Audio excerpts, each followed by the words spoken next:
Now we take the types of social mobility. Learning objectives of this session is to make student to understand the basic concept of mobility and to know the types of mobility. And the session outcome, the student will understand the types of mobility, and they also understand the elements of stability. uh, Now we take the types of mobility. Social mobility is a complex phenomenon, and primarily it is essential to understand the place of individual and group in the social hierarchy. Secondly, the process involved in the placing of individual and the groups must also be considered to the process. And there are many types of social mobility. They are as follows: horizontal and vertical mobility. Horizontal mobility refers to the movement which does not bring about a change in the social position of the individual or group that has moved, and it is a change in position without the change in status. For example, an engineer working in a factory may resign his job and he join another factory as an engineer, and may work more or less the same capacity or same status. And similarly, college lecturer leaving a college and joining another college is the horizontal type of mobility. And vertical, on the other hand, the vertical mobility refers to the movement of individual and groups between positions of unequal status. It involves change in class, occupation, and power. For example, the movement of people from poor class to middle class, and from power position to uh, power position opposition to ruling class, from power position of opposition to ruling class. These are the vertical mobility.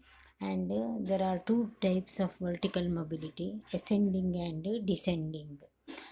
They are also called as upward mobility and downward mobility. Here, in the open society, vertical mobility is unrestricted, or vertical mobility is unrestricted. On the contrary, the closed society, such as the caste society, or such as in the caste, the possibility of upward mobility are absent. Here the individual and groups position by birth itself, and in the closed society such as caste, the possibility of upward mobility are absent. Here the individual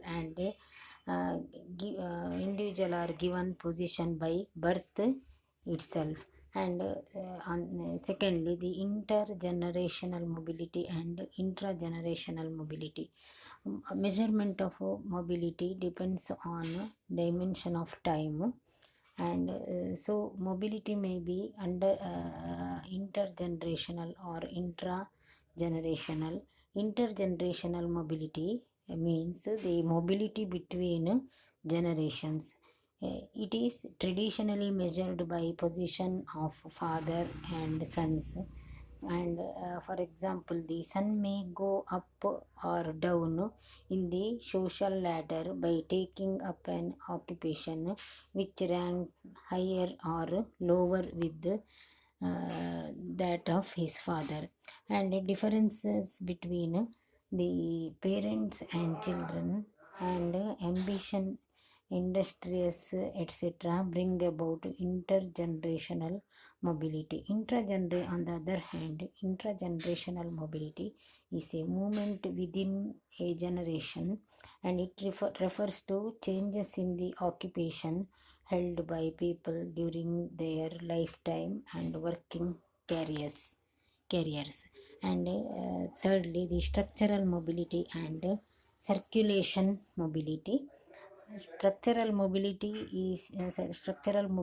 is sometimes called forced mobility. It refers to changes in number of people in occupational categories that result from changes in occupational structure itself. For example, the changed ratio of blue to white collar jobs. It could also arise because of differences in birth rates between levels of workers and migration.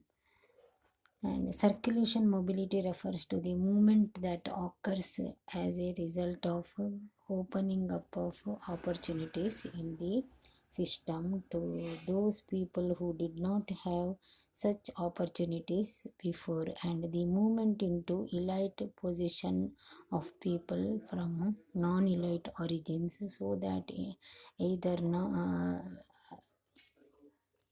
or so that the elites now come to be composed of different kinds of people from various origins is called circulation of elites. And in popular term it is called the rags to riches story. And individual and group mobility. Thirdly, individual and group mobility. In the study of mobility, the examined are varied in nature. In the study of mobility, the examined vary in nature. One can study individuals,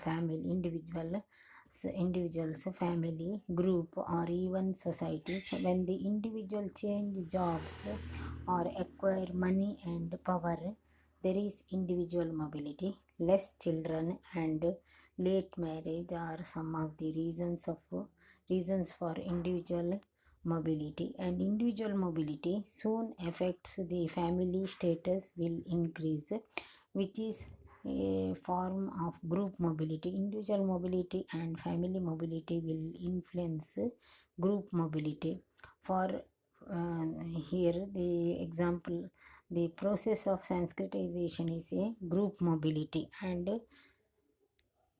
these are the types of social mobility. Thank you.